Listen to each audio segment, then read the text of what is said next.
Hello everyone, welcome to this live class on GK. जहां आज हमारा टॉपिक हिस्ट्री है और हिस्ट्री हम कंटिन्यू कर रहे हैं लास्ट क्लास से। अगर आपने कुछ मिस किया है, if you want the sequence, then please watch the last video and then let's carry from here. Before beginning, as you can see the announcement that the last batch for CAT is going to begin on 5th of August. इसके बाद कोई भी classes नहीं, कोई अलग batch शुरू नहीं किया जाएगा।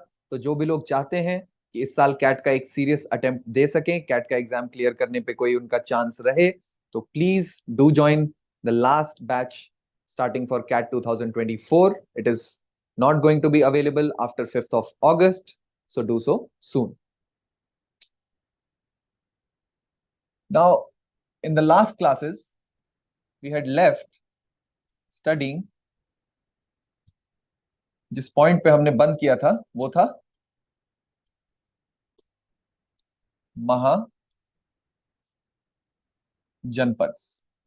महाजनपद, इस टर्म को अगर ब्रेक डाउन करेंगे, जो हमारा बेसिक आइडिया है चीजों को समझने का through breaking down those words, तो जनपद का मीनिंग होता है जन मतलब पीपल, लोग, और पद जहां उनके पांव, where they stop, where they settle down. तो जनपद, फीट, और महा, that means its size is very large.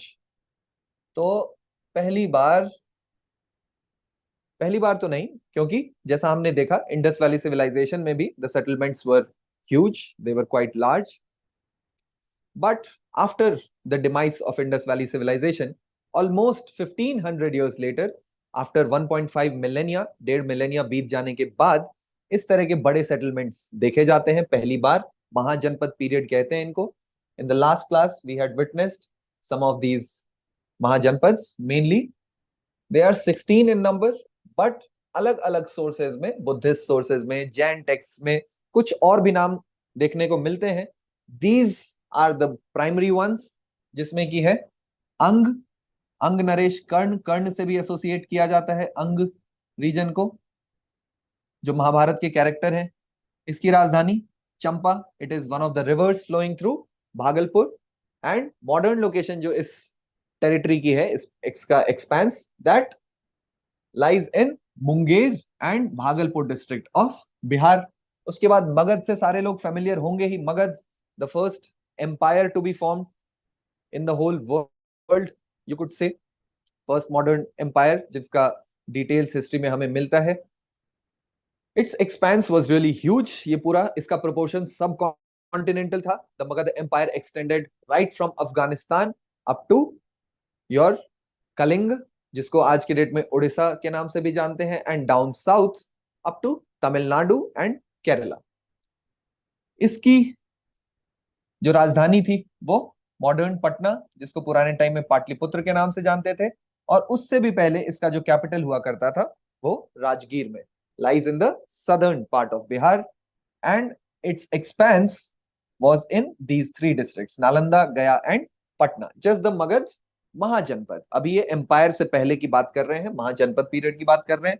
Kashi सारे लोग अवेयर हैं, मॉडर्न वाराणसी। देन वत्स, जो एनसीआर में बहुत लोगों ने कौशाम्बी सुना होगा, वैशाली मेट्रो स्टेशन के पास। तो ये कौशाम्बी भी, it was the capital of Vatsa Mahajanapada, और मॉडर्न डे इलाहाबाद से ये सिनोनिमस है। कौशल, कौशल भी रामायण में जिन लोगों ने थोड़ा बहुत कुछ भी सीरियल्स ऐसे देखे होंगे, तो उनको कौशल्या वर्ड से जरूर अवगत होंगे। And she belong to this region Kaushal, जिसका कैपिटल हुआ करता था Shravasti, and modern day Awadh, Lucknow का जो रीजन है वहां ये हुआ करता था। Then your Mathura region, Panchal, Panchali word भी, पांचाली नाम भी कैरेक्टर आपने महाभारत में सुना होगा।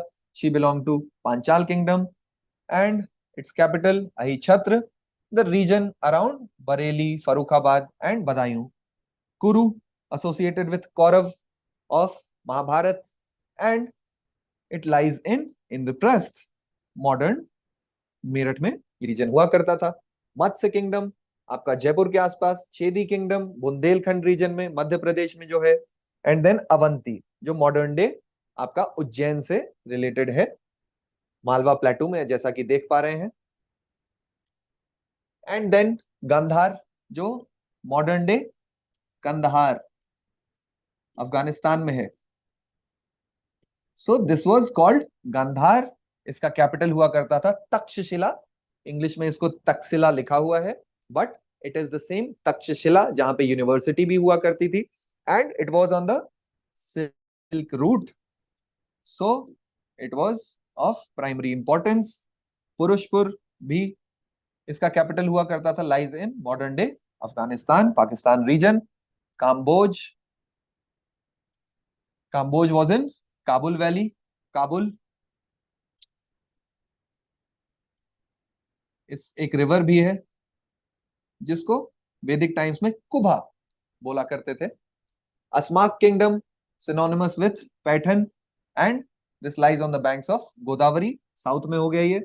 Then Vajji and Malla, these two you must be aware if you have read even a little bit about the life of Buddha. Modern day Vaishali और कुशीनगर, जहां पे बुद्ध ने परिनिर्वाण अटेन किया, परिनिर्वाण या फिर final liberation, lies in Deoria, modern Kushinagar. So these were the mahajanapadas, जहां पे settlements एक बड़े एक्सटेंट पे, एक लार्ज स्केल पे होना शुरू हुई। आफ्टर, कब हुआ ये? This happened after the Vedic Aryans, after Vedic Aryans settled down। settled down क्यों कह रहे हैं? Because before this they were a pastoralist people। settlement से पहले Aryans were pastoralists। pastoral का मतलब हो गया the community which depends on grazing its cattle on newer greener pastures। जैसे कि आज के डेट में भी हिमाचल में, उत्तराखंड में बकरवाल्स, गद्दीज, ये सारे वो कम्युनिटीज हैं जो भेड़ बकरियों को ड्यूरिंग समर्स, ऊपर के रीजन में जब गर्मियां आती हैं तो माउंटेनस जो ग्रास लैंड्स हैं, they become fresh with new grass, और ग्रेज करने के लिए ऊपर जाते हैं। जब विंटर्स आती हैं ठंड के कारण, फिर वापस नीचे आ जाते हैं। तो they keep moving between places. यही फीचर था आर्यंस का भी।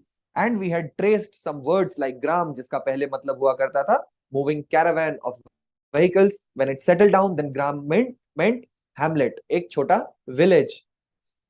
सो पैस्टोरलिस्ट से जब ये एग्रीकल्चरलिस्ट हुए, जब सेटल डाउन हो गए, तब जाकर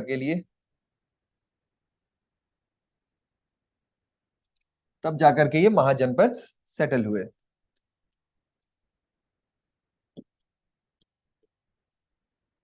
दूसरी जो इससे जुड़ी हुई बहुत ही इंपॉर्टेंट डेवलपमेंट है, in order to make a picture of those times, you must remember that iron age in India, iron age, discovery of iron, जिसको कि अयास भी बोलते थे, अयास।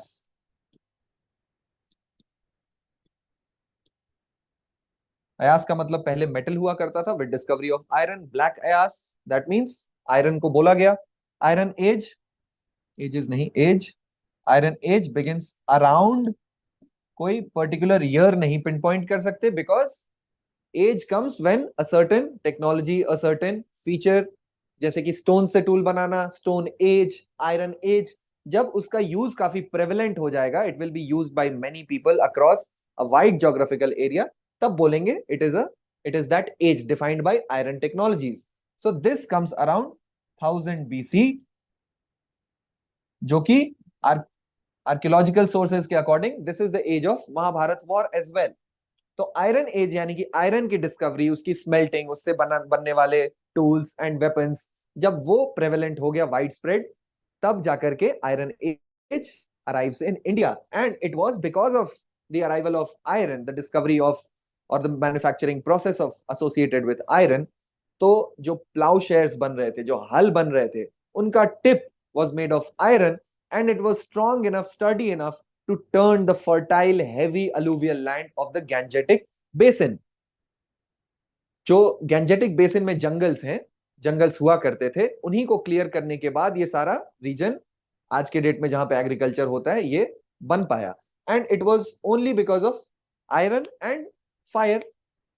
शतपथ ब्राह्मण में इसका मेंशन मिलता है। ब्राह्मणा टेक्स्ट क्या होते हैं अभी देखेंगे in a moment, but Shatapatha Brahmana में भी अग्नि को प्रेज किया जाता है, that it is because of Agni that we that means the Aryans who are singing this song, who are reciting these texts, they as their history they remembered that it was because of agni, because of fire, that they could burn down these forests on a large scale, and that is how the agricultural land emerged. इसमें important contribution iron का भी था। it was because of this metal that those lands could be plowed। heavy lands हैं, सिर्फ हो और बाकी primitive instrument से इनको till करना possible नहीं था। so this is the importance of iron for development of agricultural civilization। अब आते हैं इंडिया का जो फर्स्ट एम्पायर था, Magadha empire. What were the reasons? ये तो हम सब जानते हैं कि Magadha was the first empire to rise on the scene, but what were the factors that led to its rise and in its place other kingdoms like Avanti or let's say Kashi, why these could not become the seat of empire, why Magad became the seat of empire, can be studied across these region, these factors। पहला factor उस जगह की geography. तो आप देखेंगे कि जब गंगोत्री से गंगा का उद्गम होता है और उसके बाद वो Bihar, if this is the region of Bihar, तो इस तरह से वो फ्लो करती हुई जाती है। अब ज्योग्राफी ऑफ मगध जब कह रहे हैं तो मतलब ये हुआ कि there are many reverse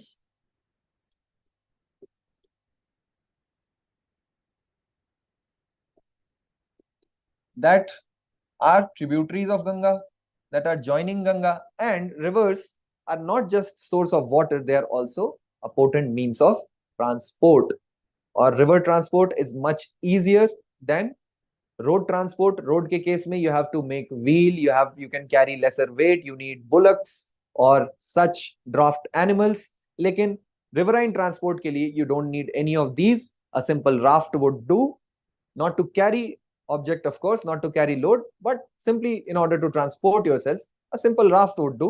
and so you can imagine a big boat could carry a lot of weight, a lot of displacement, even with little effort। so this helped in transportation of what? Transportation of those things that we still transport, जैसे कि food grain एक जगह से दूसरी जगह, आपकी army, आपका reason इतनी दूर में स्प्रेड है, now you need to transport all of those food grains here here here. तो कैसे करेंगे? रिवर्स के थ्रू इजिली कर लेंगे। और क्या ट्रांसपोर्ट कर रहे होंगे? मेन, सोल्जर्स, देन माइंड जो कमोडिटी होगी आयरन और, ये भी ट्रांसपोर्ट कैसे करेंगे? यहां पे सोन नदी है, Son river originates very near to your Narmada river coming from Madhya Pradesh. तो सोन रिवर भी आकर के साउथ से आप देख रहे हैं, झारखंड छोटा नागपुर प्लेटू यहां पे हुआ करता है, Chota Nagpur plateau, and it is rich in iron ore.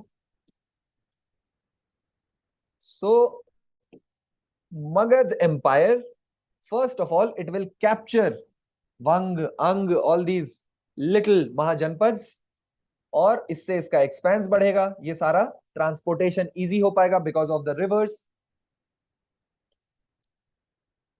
Mines, these mines will provide the iron ore, जिससे कि आयरन के इंप्लीमेंट्स, टूल्स, वेपन्स, ये सारी चीजें मैन्युफैक्चर हो पाएंगी।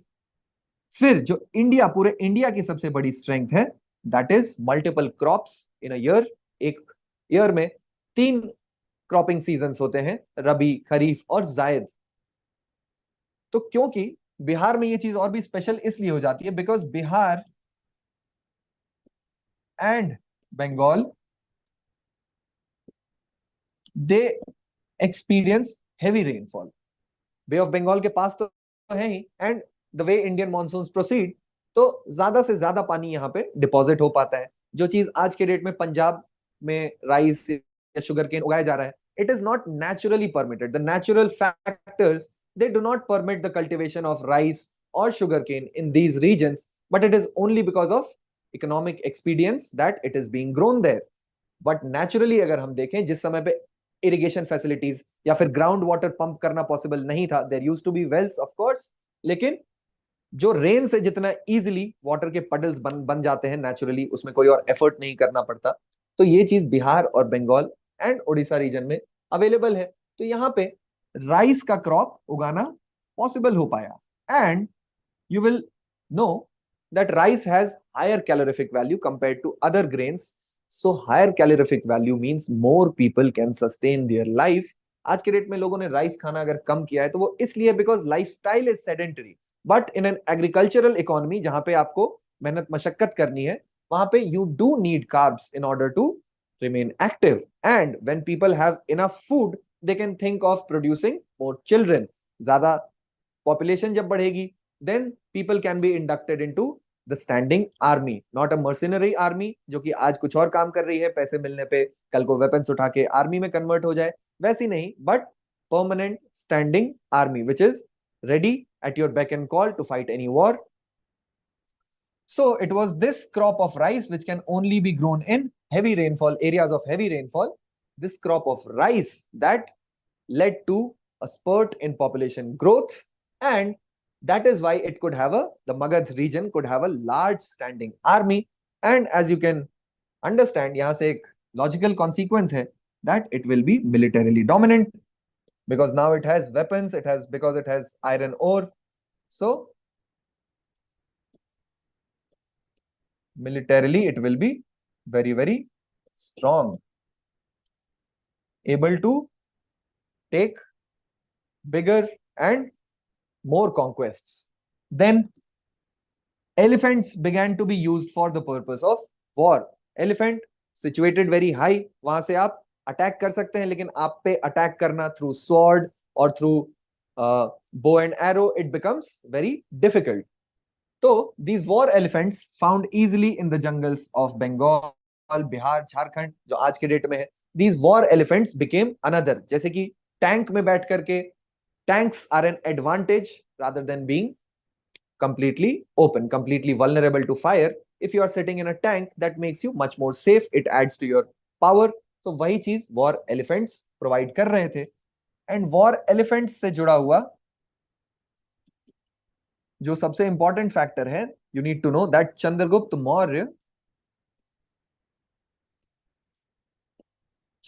मौर्य जिन्होंने मौर्य डायनेस्टी स्टैब्लिश की, Chandragupta Maurya gifting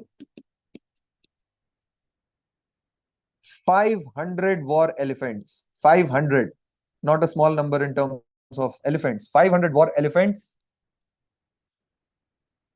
were gifted to Seleucus Nicator. Who was Seleucus Nicator? He was one of the generals of Alexander, जिसको कि अलेक्जेंडर ने यहां पे डेजिग्नेट किया to take care, to govern the territories, and in order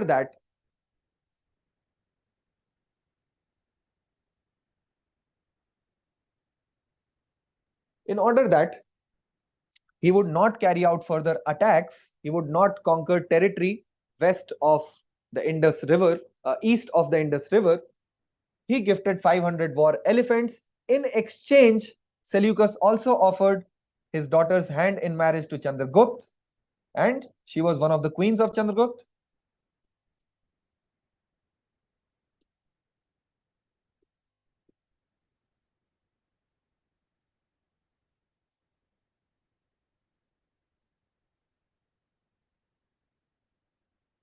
So these are the few reasons why Magad could rise as an empire. And then, of course, जो individuals थे who were leading these conquests, their contribution or their presence cannot be denied.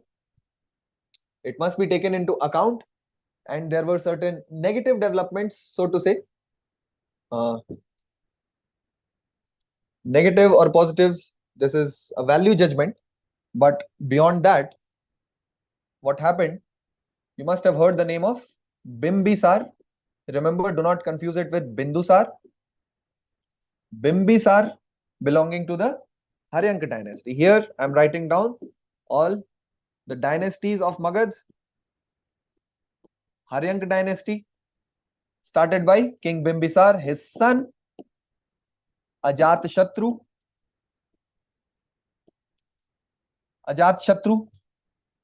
So this Ajat Shatru is going to start the practice of patricide. That means killing your own father, patricide. And Ajat Shatru murdered his own father, Bimbisar, in order to capture the throne. The same phenomenon we will witness also in case of the not patricide but fratricide in case of Samrat Ashok. Fratricide, killing of your brothers. It is anecdote that he murdered 99 brothers. He had to murder 99 of his brothers in order to capture the throne of Magad Empire, as we will see. Then after the Haryank dynasty comes the Shishunag dynasty. And one of the kings, Kalashok,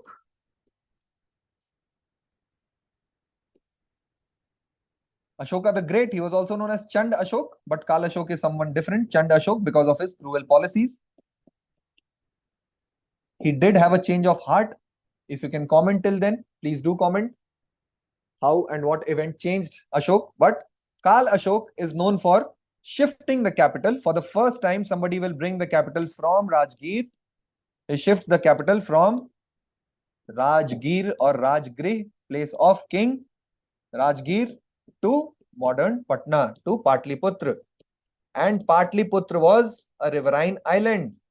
Not a riverine island, but during rainy season, because of all these rivers, Kosi, Gandak, Ganga, and Son. Ganga, Gandak, Kosi, all of these rivers will turn Patna into a veritable water fort, जिसमें attack करना possible नहीं हो पाएगा. So you fought a war for 3 months, you came back to your territory, and now you are secure within its boundaries that are surrounded by water. तो आप पे attack करना मुश्किल हो गया है. So do remember Kal Ashok. Then comes the Nanda dynasty. Nanda dynasty, they had become corrupt. It is against the Nanda dynasty that Chanakya or Vishnugupta, or who we also call Kautilya, he took a vow that he's going to destroy this kingdom, and thus comes the Mauryan dynasty on the horizon, on the scene. After defeating King Dhananand.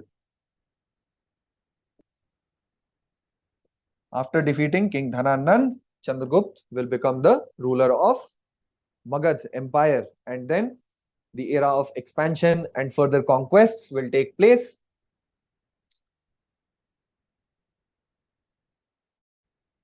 Okay. Buddha was a contemporary of. So Buddha existed during. There are 2 dates. The date will never be asked. The date of birth will, year of birth will never be asked.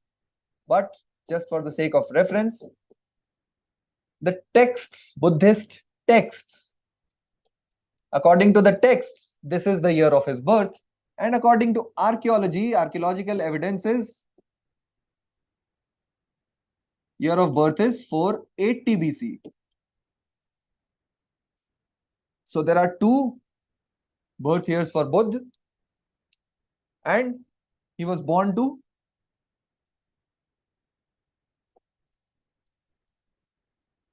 Dodhan and Maya Devi. Maya, or also known as Mahamaya. Grandeur will automatically be associated to the relatives of great people. So, and he was born in the Sakya clan. That is why Sakya clan in the Vajji kingdom, one of the Mahajanpads that we just saw. This is also known as the first republic in the world.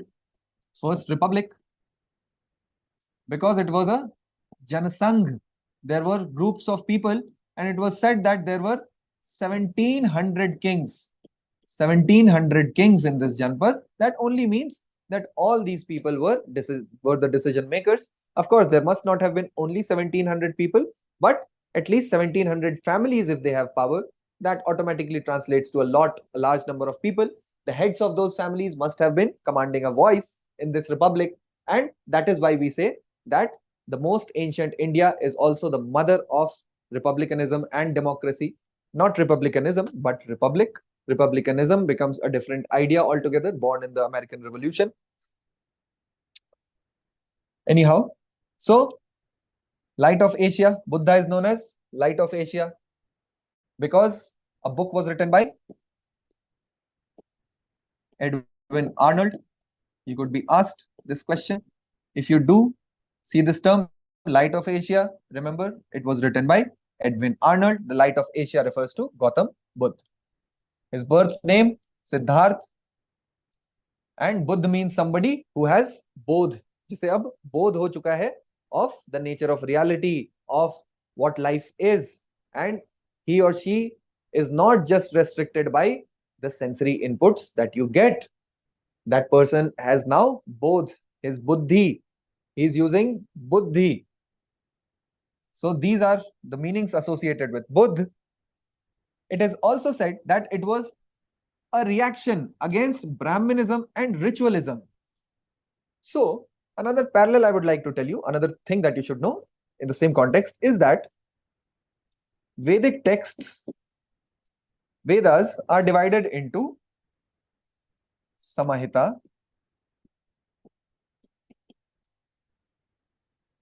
Brahmans, Brahman, not the caste, but Brahmana texts.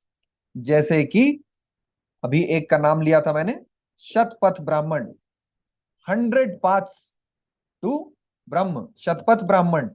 So these are called Brahman text. We will get to know the meaning very soon.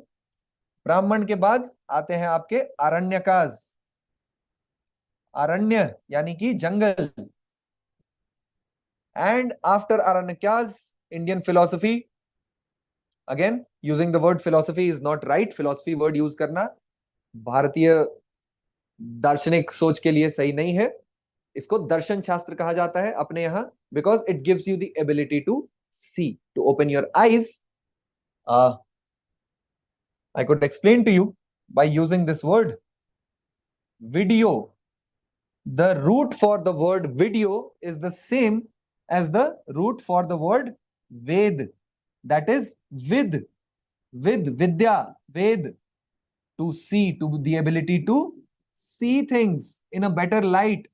Imagine it is the dark of night and you are not able to see what is the color of tree, what is the whole shape, real shape of the tree. You are just able to have some hazy picture you are able to form. As there is light, you are able to see it clearer. As dawn comes, your picture becomes clearer. As it is full daylight, as sun is shining in all its brightness, you will see the tree in all its glory. Usi tarah Vidya, when you have it, you can see the world in a better light. You can see things better, not just through your emotions or other such disturbing factors. Rather, you see it with the peace of a sage. यही है विद्या. इसी with word से video भी बनता है. And now you can easily relate what Vedas stood for. Ved stood for. So Samahita means the collection of mantras. Collection of mantras.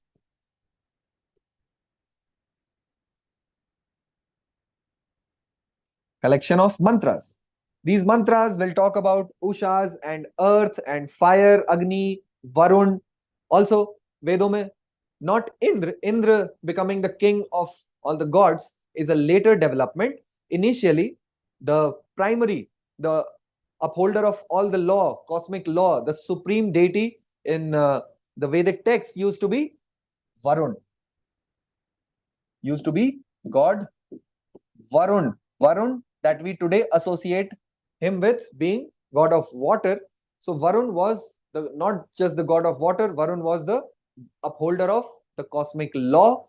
And why such a conception? Because this entire creation was thought of as being a vast ocean, cosmos, a vast ocean in which destinies of all humans were intertwined, and it was Varun who overlooked all of this happening, god of ocean, and it is this churning of the ocean that produces all things material, human, and all such things. So Varun was the primordial deity in Vedic texts.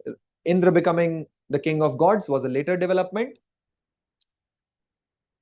So Samahitas contain collection of mantras. Brahmanas take these mantras, and give a ritualistic explanation to them, as in why should something be sacrificed, how it should be sacrificed, by sacrificing what you will be able to get the things you desire in this world. And you will also remember that for Aryans, their cattle, that was their wealth, that was their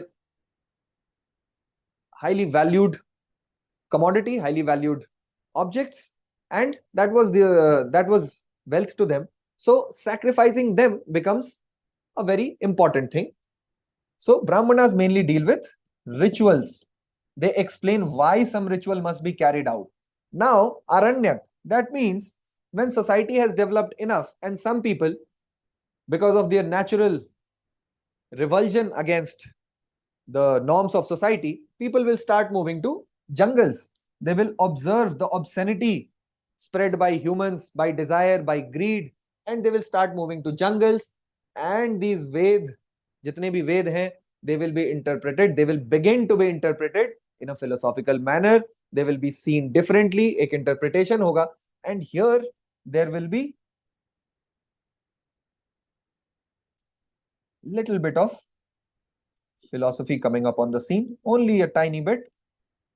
People will begin speculation, and finally that speculation will culminate in your Upanishads, जिनको वेदांत भी बोलते हैं, वेदों का अंत, वेदांत.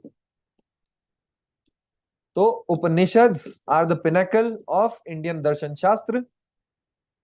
उपनिषद का literal meaning होता है उपनिषद, गुरु के पास में बैठो, listen to that guru, break your bonds of ignorance, of lack of knowledge, be knowledgeable, and lead life happily. So this is how that development occurs. What is important to realize is that Buddha was one such thinker who went into the forests, who gave up living in society, and he has certain realizations. Where did he have his realization? The place is well known, in Gaya district. Specifically, the place is known as Bodh Gaya, where this awareness took place. Bodh Gaya, under a people tree. The awareness, the enlightenment will happen in a people, under a people tree, or also known as Bodhi tree. When does it? How does it happen? So the anecdote, the story, Kim Vadanti, jo hai, Kim Vadanti word means you don't know Kim, Vadanti who said, you do not know, but it is said that a lady who went by the name of Sujata. So Buddha was in a phase of intense meditation, intense fasting. He had given up. He was completely emaciated. You will see some representations of in Ajanta caves as well, where Buddha, only his skeleton was visible. Even the skin seems like a thin garment. And it was at this point that this lady passing by river Niranjana, sitting on the banks of river Niranjana, Buddha was meditating. And she says कि वीणा के तारों को इतना भी ना खींचे कि वो टूट जाए. And that is when Buddha realizes about middle path, यानी कि ना ज्यादा खींचना है वीणा के तारों को जिससे कि वो टूट जाए, what Buddha was doing to himself, and ना ही उनको ज्यादा लूज छोड़ना है कि कोई म्यूजिक ही ना निकले. That means neither go for too much enjoyment nor go for too much hardships. Follow the middle path so that life is a beautiful music. Life becomes like a beautiful rhythm, what music represents. And that is how it is said that Buddha attained. That was the moment when Buddha hit upon the middle path.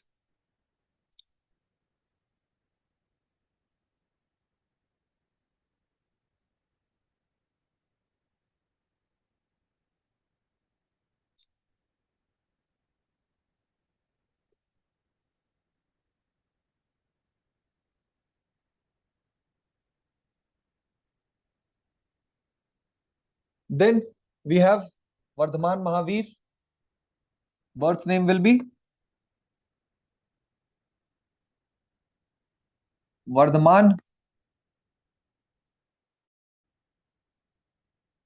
Born to Siddharth. Father's name was Siddharth. Born in Kundagram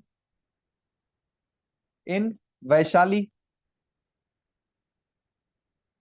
Younger contemporary of Buddha will be born in 500 BCE or 499 BCE, and he added, and place of death is, you should also know place of death. Place of death will be Pavapuri, again in Bihar. Pavapuri, the same place. Vardhaman Mahavir, and he was called Jain because Jin, it comes from the word Jin, which means Jina, which means conqueror. Conqueror.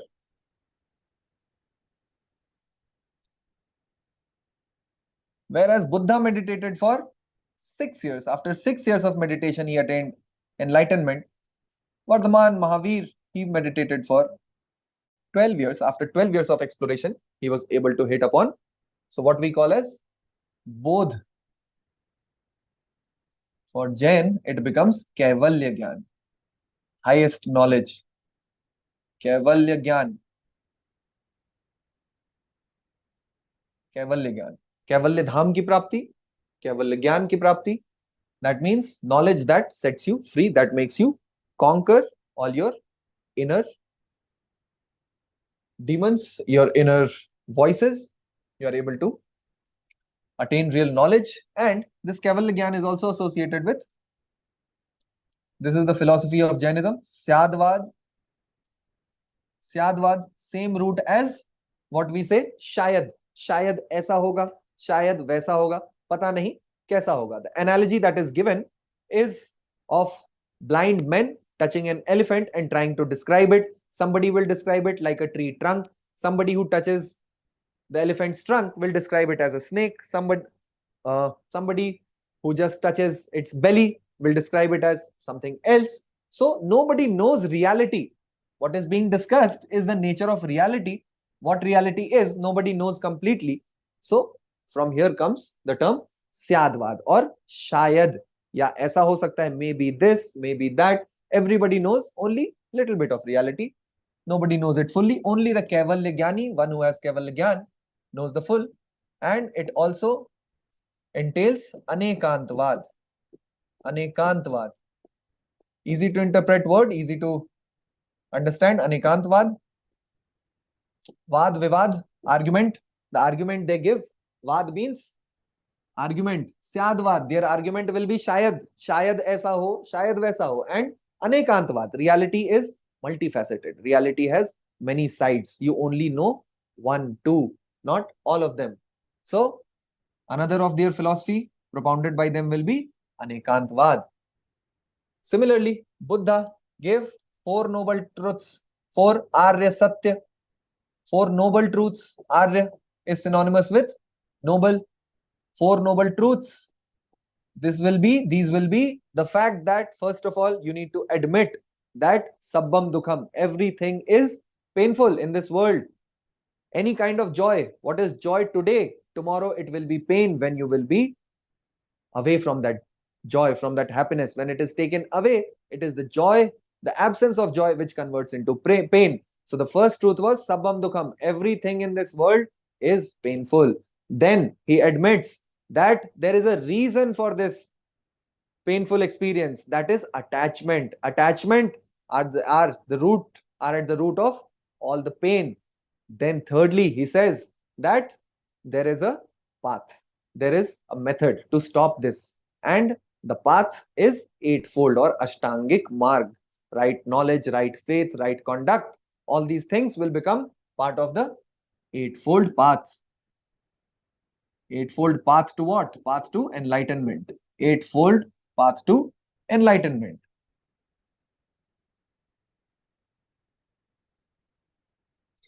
Now, Buddha himself was a contemporary of the kings whose name we have just seen, contemporary of Bimbisar and Ajatashatru. Ajat Shatru. And Ajat associated with,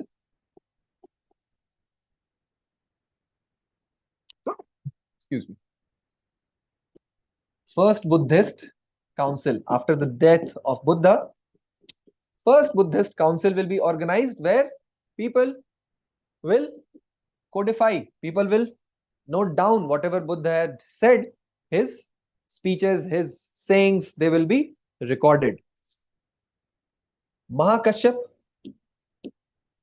was the monk who presided over this council. Then you will have the second Buddhist council during the time of Kalashok, and this will occur in Vaishali, birthplace of Buddha. Then the third Buddhist council will occur in Pataliputra or Patna under the aegis of Ashok, Samrat Ashok. And the fourth one will be conducted in Kashmir. The biggest champion of Buddhism after Ashok was Emperor Kanishk. His empire too was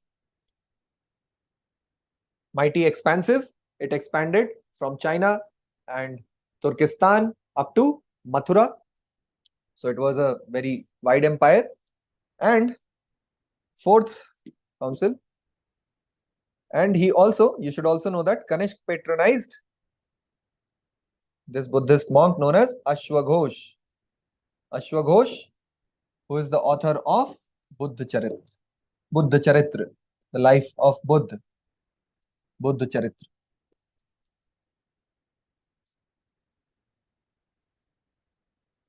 Now, we must also touch upon the Mauryan Empire.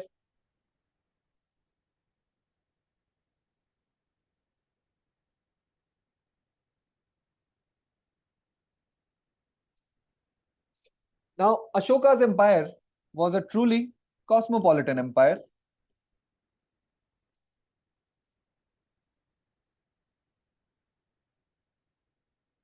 Cosmo, from cosmos, that means all of the world, the entire universe of humanity.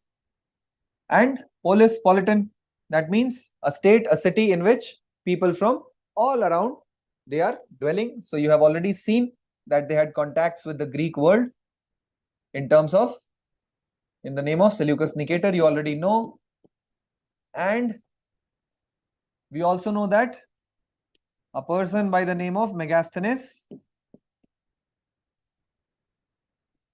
came to India, stayed at Ashoka's court, and wrote the book called Indica.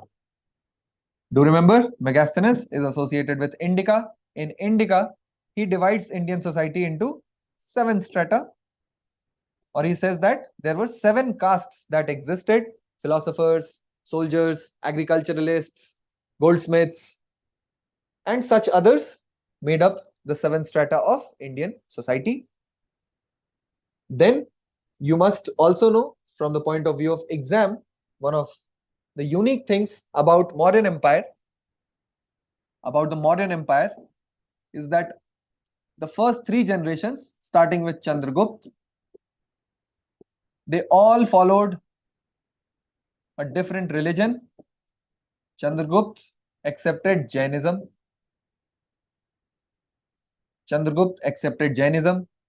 Bindusar, not Bimbisar, Bindu. Remember, Bindusar. The story that goes about this word Bindu is that Chanakya used to feed poison to Chandragupta. He used to mix a little bit of poison in the food of Emperor Chandragupta. so that in case an enemy tried to poison him, he would not die. He would certainly fall ill, but he would not die because of it. So he used to mix a little bit of poison in his food every day. One day, his wife, the mother of Bindusar, King Bindusar, she ate that food, and at that time she was pregnant with Bindusar. He tried to save by all possible means. He cut up her stomach and brought out the child, put that child in another, in a freshly sacrificed animal's innards for 7 days, uh, in a freshly sacrificed animal's uh, bosom for 7 days. And after that, what was seen, that this guy, because of a little bit of poison had touched, so goes the anecdote, might not be completely true, but that poison had left a mark on his forehead, and that is why he was named Bindusar. In his hatred for Chanakya, he ultimately, when he got to know the story, he got him to kill Chanakya. Chanakya was also killed because of some stratagem taking place in his court, and he will accept Ajivika sect. Ajivikas, another heterodox sect of India. So Buddhism, Jainism, these were the heterodox sects. Heterodox as against orthodox. Orthodoxy means what is already prevalent. So Vedas, they were prevalent, they were considered orthodox by these people. Buddha, Mahavir, Ajivikas, these people will consider the Ved to be not infallible. They will consider that yes, even the Vedas can be fallacious. There can be mistakes in Vedas as well. And these people will focus on critical thinking, on reason. So Ajivikas were another heterodox sects, and they were fatalists. They believed in fate, that what has to happen will happen. You cannot change it. Where do we find artifacts related, not artifacts, but dwelling place? So these two caves, Barabar caves and Nagarjuni caves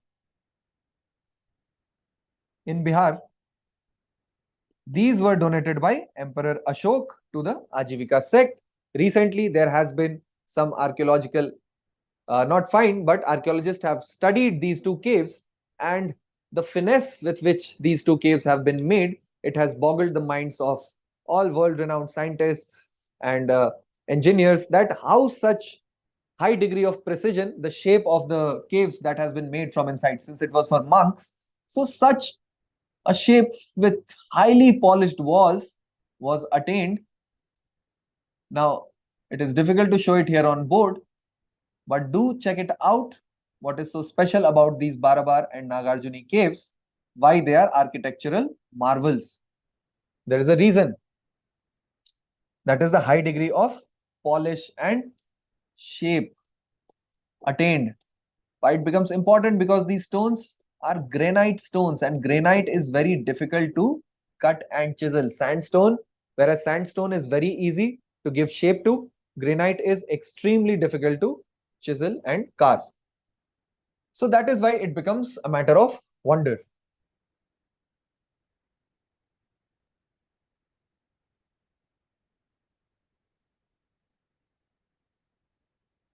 Shivam, किसे पढ़ा रहे हैं? आप ही को पढ़ा रहे हैं?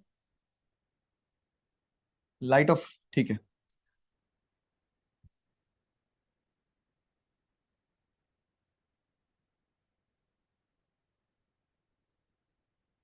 Then, how do we know about the times of Ashok? So major findings are from the pillar inscriptions, Ashokan pillar architecture, and the most famous pillar is the lion capital. Lion capital at Sarnath. Sarnath. So the emblem of India, 4 lions standing back to back, comes from Ashoka's lion capital at Sarnath. Even in the last class, we had talked about the fact that Sarnath is the place where Buddha gave his sermon to his 4 disciples for the first time, and that event is known as Dhammachakra Pravartan. Dharmachakra Pravartan, the wheel of law was moved for the first time. The law that humans should know, should understand, and lead their lives accordingly. The law about middle path, the law about not doing excess either of pleasure or of penance, neither walk the middle path. This law was propounded for the first time. It was known as Dharma Chakra Pravartan. That is why Sarnath becomes very, very important. And it is from Sarnath that this lion capital has been taken. Now, what you need to know is that these pillars, they themselves represent the concept of axis mundi, the axis on which Earth rotates. Everybody could see that Earth is moving, and that is why we have day and night. And it is this axis which is represented in pillars, in terms of pillars. So the cult of axis mundi, it was existing even before Samrat Ashok. Not all the pillars, this only means that not all the pillars were constructed by Ashok, but whatever pillars were present, he made his inscriptions on these pillars. What did he write on these pillars? He propounded dharma. He propounded how people ought to live in harmony. Also, because it was a cosmopolitan empire, there were people from all faiths. Ashoka's empire accepted all the faiths. That was one of the things about Buddhism. It was about being liberal and accepting all the faiths. All the faiths lead to the same God. And so it was a truly cosmopolitan empire. Now, if you want peace in such an empire, then you must act as an edifier. You must act to teach people, to educate people on the norms of cohabitation, on living together, on dwelling in a society. And it was these injunctions written on these pillar inscriptions which said you ought to respect elders, do not indulge in violence, do not kill animals for your consumption, for your pleasure, donate to people, be charitable. Such injunctions were written down on these pillars. There were also other inscriptions like in Rumindei or Lumbini. The pillar says that these lands shall now be tax free because this is the birthplace of Buddha. This is a very sacred land. Therefore, no tax shall be collected from people dwelling in this particular village. So such messages were also inscribed on these pillars. And it was also an act of legitimization because Buddhism was seen as antithetical to Brahmanism, to Brahmanical practices. So, because Ashok accepted Buddhism, his grandfather Chandragupta, he accepted Jainism. You must have heard of this practice, Sallekhan or Santhara, where people first begin by giving up one object that is favorite to them, that is very dear to them. It could be anything, it could be mangoes, it could be whatever your favorite food item is. So they begin by giving up one item and then eventually they stop eating. Sallekhan, also known as Santhara. And eventually people fast to death. So Chandragupta also, he went to Karnataka. Chandragiri mountains, they are famous because it was Chandragupta Maurya who had lived there, given up his life with one of the Jain monks, Bhadrabahu. And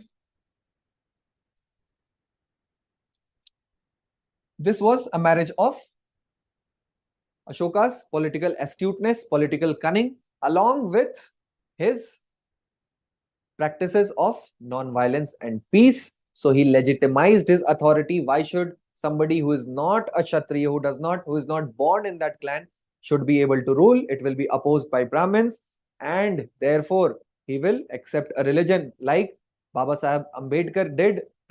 He accepted Buddhism because the faults in Hinduism, they were not being rectified despite all his efforts. They were not rectified, and so he chose to move to a different religion. Similarly, Ashok, in order to legitimize his rule, he opted for Buddhism. And in reaction to this, Shunga dynasty, Brahmins, Pushyamitra Shung, one of the generals,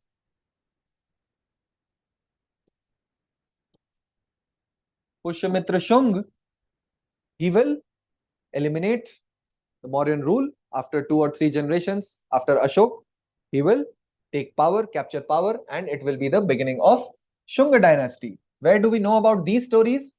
So one place where we know about Shunga dynasty is in Malvikagnimitram. Malvikagnimitram. Now it is the love story of Malvika and Agnimitra, son of Pushyamitra Shung. So this was written by, some of you must be knowing, Kalidas, court poet of in the Gupta dynasty, Kumar Gupt and Chandragupta Vikramaditya.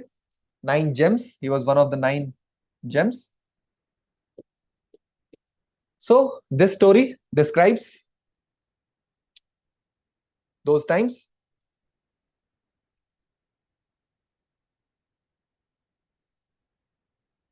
Now, some of the literature that you must know of, often asked in the exam.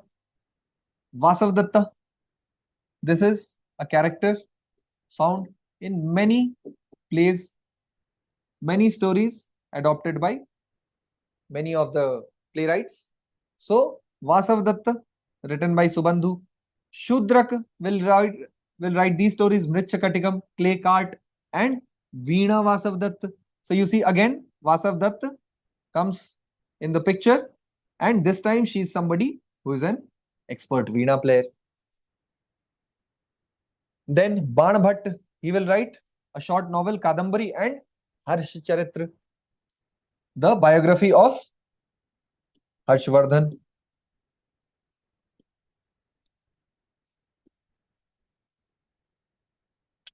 Then Vaishakh Dutt, his book is Mudra Rakshas. Again, this is a story about Nanda dynasty and Mauryan dynasty, how the fight occurred between them. So this details those stories. Then very important, grammar, the science of grammar, the logic of grammar will be written by Panini in around 450 BCE. And it is with Panini that the famous story Karat Karat Abhyaste Jadmati Hot Sujan. So this story is about Panini. It is said that he was a foolish boy when he was a child, but he realized that by practicing hard, by practicing enough number of times, you could also sharpen your brain. Again, it's an anecdote, not necessarily true, but it is Panini who wrote Ashtadhyayi, the book containing 8 chapters and codifying all the rules of grammar. And one important development associated with this, you should know the name of this guy, Rishi Rajpopat. So Rishi Rajpopat was able to correctly interpret one of the rules, one of the meta rules. There is a rule in Panini's Ashtadhyayi that in case 2 rules are in conflict, there is a meta rule, that the rule that is on the right hand side, that should be followed first. So Rishi Rajpopat was able to, he's a PhD scholar in Oxford University. It's a matter of great pride that an Indian discovers some gem related to the gem of all books, in the gem of all books, Ashtadhyayi. So it was him who discovered recently, who correctly interpreted that rule, and that leads to the formation of infinite language machine.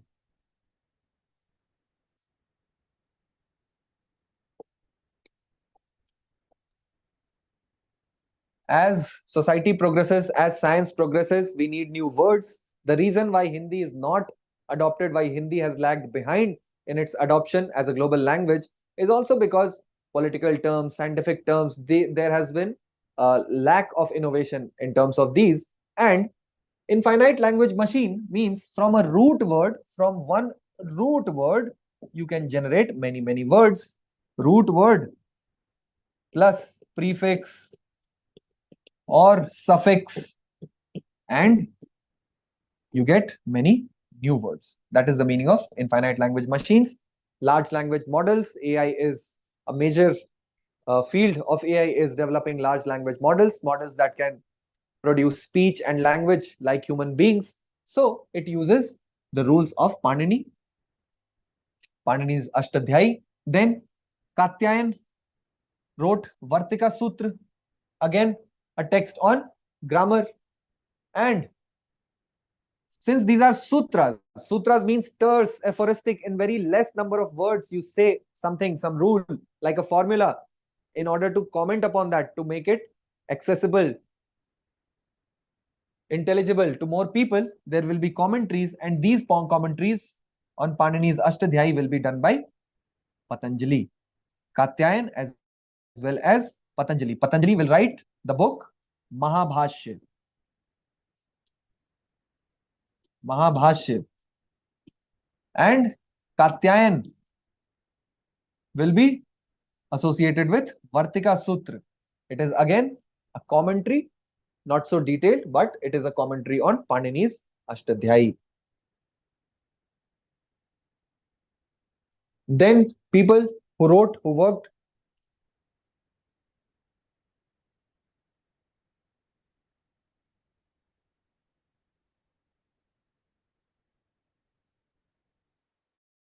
Okay, now these are the books and scientists and mathematicians you should know. So Aryabhatta, he is known for approximating pi, approximating the value of pi.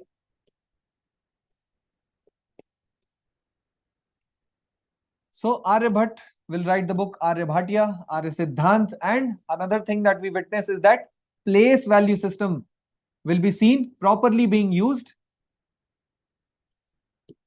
Do not look at this. Place value system was first seen in these books of Aryabhatta. This is a slight error. Bakshali manuscript. What Bakshali manuscript, what its importance is? Bakshali manuscript written by hand. Bakshali manuscript. In Bakshali manuscript, we see the use of zero for the first time.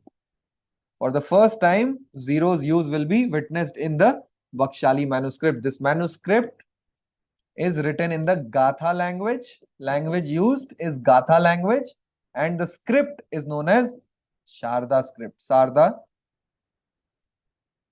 script. So this is the importance of Bakshali manuscript. Then there will be Brahmagupta.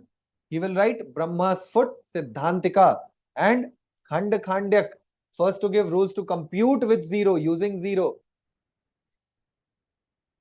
Then there is Brahmagupta Fibonacci identity, that he independently, before Fibonacci existed in the 12th, 13th century. Brahmagupta existed way before him. Then there is Bhaskar. Bhaskar is different from Bhaskaracharya. Bhaskar and Bhaskaracharya are distinguished. Bhaskar wrote Aryabhatiya Bhashya, Mahabhaskariya, and Laghu Bhaskariya. These are the works associated with Bhaskar, not Bhaskaracharya. Bhaskaracharya will come later. He will come in the 12th, 13th century. Varahamihir. Now Varahamihir will write Panch Siddhantika. Siddhant, that means principles regarding cosmology and these things. And this Panch Siddhantika will contain many older Siddhants like Polis Siddhant. Polis, it is often ascribed to Saint Paul. So all of you, or some of you, must have heard that there was Greek astrology as well, which existed, which interacted. Alexander coming to India, it was not just men, but these men, when they will come, they will also bring the ideas with them, and it is not difficult to imagine interaction of all these ideas. So remember, this contained the Panch Siddhantika, 5 Siddhantikas. They will contain Polis Siddhant, or I'll just write the names. Writing Siddhant every time is cumbersome. Polis Siddhant, Romak Siddhant, Paitamah Siddhant, Paitamah, Bhishma Pitamah, the Siddhant of ancestors, old. Paitamah Siddhant, Surya Siddhant. All of these will be included in Panch Siddhantika. Then you have the Brihat Siddhantika. This will contain principles not just of astrology and astronomy, but many different trades of life, botany, Ayurveda, all these things, on manufacturing certain things. Then now you have Bhaskaracharya, who is known as Bhaskar II. He is also known as the progenitor of Kerala school of mathematics, and the books he wrote are known as Siddhanta Shiromani, the crown jewel in texts on Siddhant. And this is divided into Lilavati, Bij Ganit, Grah Ganit, Goladhyay. Then he also did some differential calculus, and he predated Newton and Leibniz by over half a century. He also gave an alternative proof of the Pythagoras theorem. Then, as I've already told you, Madhavacharya started the Kerala school of economics and also used computation with the method of infinite series. Then, as far as Ramayana and Mahabharata are concerned, so what these texts do represent, they represent society. They represent the ideals that society should follow. Through Ram as the protagonist, they are basically trying to depict what should be the ideals followed by a king, followed by a common man. Ram, who despite being born as a king, as a prince, he will suffer massively. He will go through all the sufferings of life and still stand strong, still be resolute in doing his duty. So, in order to give people the ideals, these books will be written, they will evolve, they will be compiled over a period of 500, 600, 1000 years, and they will expand as well. There are over 100 versions of Ramayans compiled over 1000 years, and there are different books on this, like one is Ramcharitra, not Ramcharitmanas, Ramcharit. Ramcharit, this will be written by the court poets of Rampal, Pal dynasty of Bengal and southern Bihar, started by Gopal. Then there will be Dharampal, and eventually there will be Rampal. So you have the Ramcharit. Then you have Ramcharit Manas, written by Tulsidas.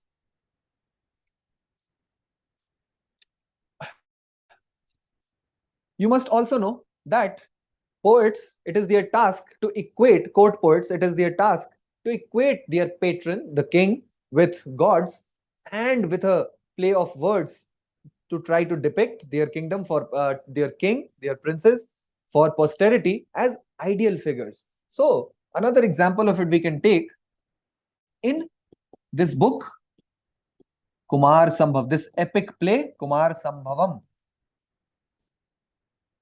Again, written by Kalidas.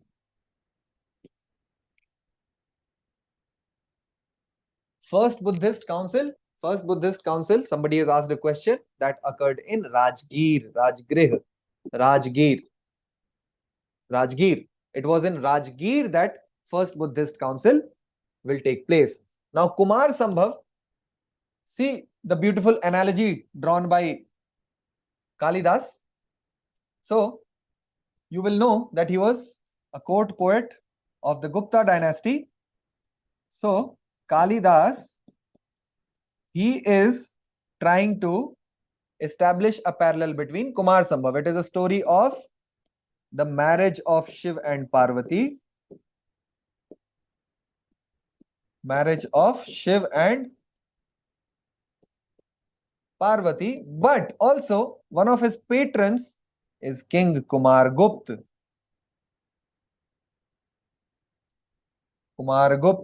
And you can easily see Kalidas is trying to establish a parallel between this Kumar and this Kumar. Kumar Sambhav, the birth of Kumar Kartikeya.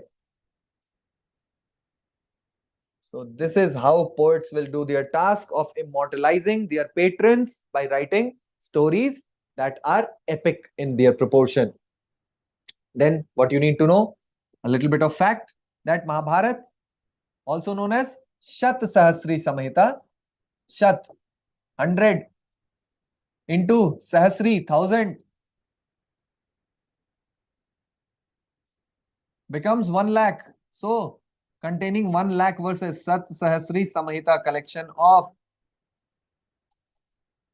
mantra. Sat Sahasri Samhita Mahabharat will ultimately contain 1 lakh verses, but initially it only had 8800. The core of it will have only 8800, and at that time it was known as Jay. Then it becomes Bharat, and then it has 24,000 verses, and eventually it becomes Mahabharat, containing a whole lot of didacticism and becoming the epic, the longest poem in the world, epic poem.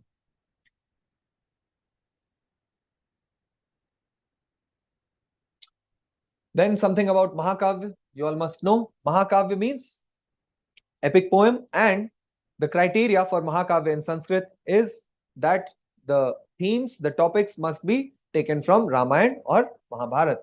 And the preeminent poet, the first one is Bhash. He's known to be the father of Sanskrit drama. And the unique thing about his play Uru Bhang and Karn Bhar, Uru Bhang means broken knee, broken thigh. Duryodhan's thighs were broken by Bhimsen in the Mahabharat war. So now he's awaiting death and he's repenting all the sins, all the bad things he has done. So this is another take. This is a take by one of the authors, preeminent poet Bhash. Urubhang, Karnbhar, and these are the, what is their speciality is that these are the only tragic plays in Sanskrit literature corpus in India, because according to Natya Shastra by Bharat Muni, Natya Shastra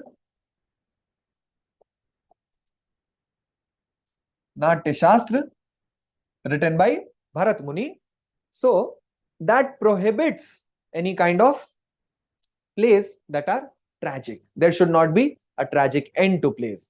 So these are the only two plays which are tragic in Sanskrit literature. Then other plays are Doot Vakya, Doot Ghatotkach.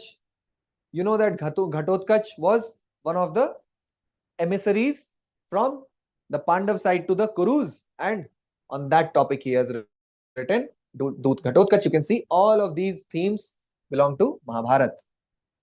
This is also, you should know, Kudiyattam, the theatre, the dance drama theatre of Kerala. So these plays form the basis, form the stories for Kudiyattam as well. Other plays are Swapna Vasav Dattam, written by Bhash. We have already seen Vasav Datt and Veena Vasav Datt. Now comes Swapna Vasav Dattam. Then Kalidas, all of us must be aware of his plays. He is called the Shakespeare of the East, but truly Shakespeare should be known as Kalidas of the West because he predates him in terms of chronology as well as other comparison, that is choice, that is preference. I'm nobody to speak on that. Then there is Raghuvansh. Raghuvansh, again, you will see, taken from Ramayana. The theme will be from Ramayana. Then Bharavi, he will write Kirat Arjunia, the fight between Arjun and Lord Shiv, dressed as a Kirat, as a forest dweller, as an archer. So this famous story has been immortalized by Bharavi's play Kirat Arjunia. And then finally you have Sri Harsha, who will write Naishad Charitram. This is the story about Nal and Damayanti, characters again from Mahabharata.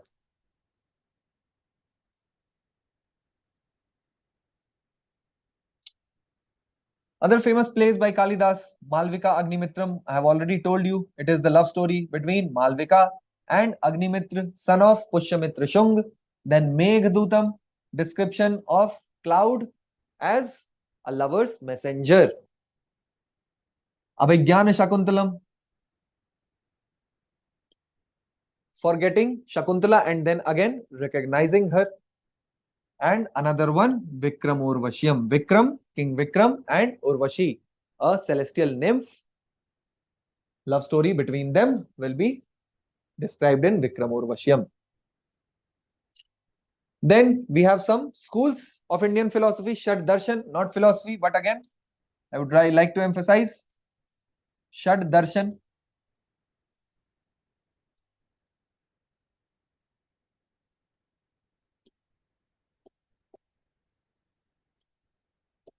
6 schools of darshan. First will be Sankhya and Yoga written together because Sankhya provides the metaphysics.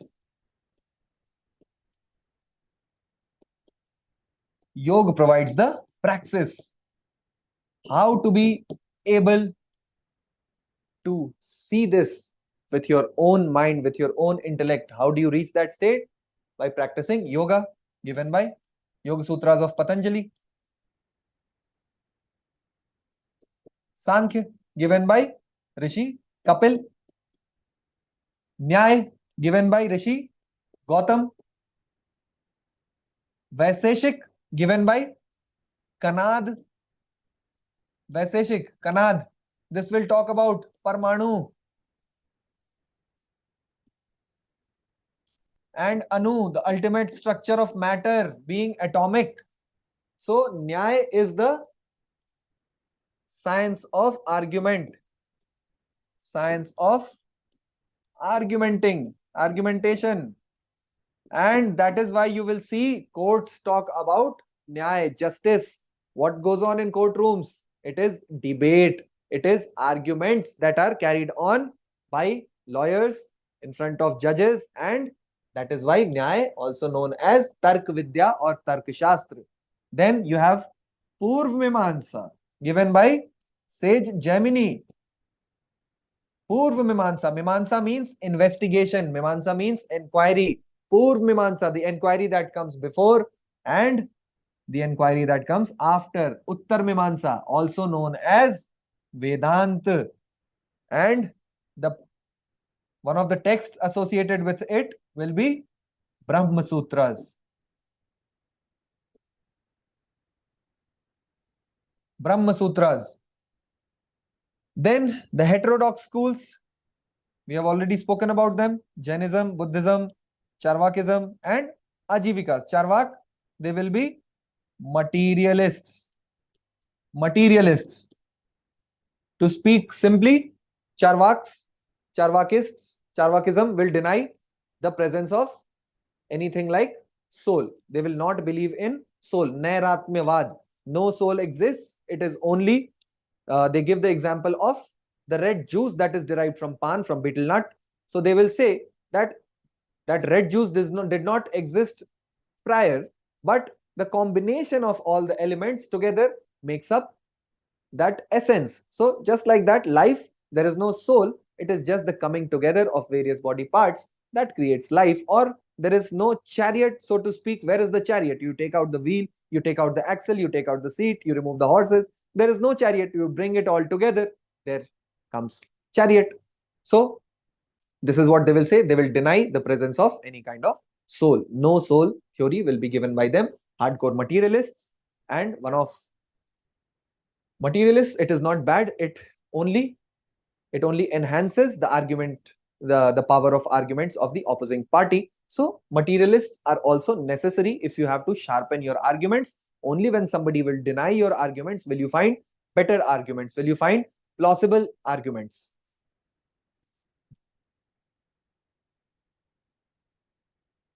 So this brings us to the completion of literature part of ancient India. We will see few more remaining topics, though this was named as medieval India. But before that, before reaching that, there will be a comprehensive coverage. We will cover all the important things, all the important markers in terms of history, archaeology, literature, and only then proceed to studying about medieval India. That was all for today. Thank you.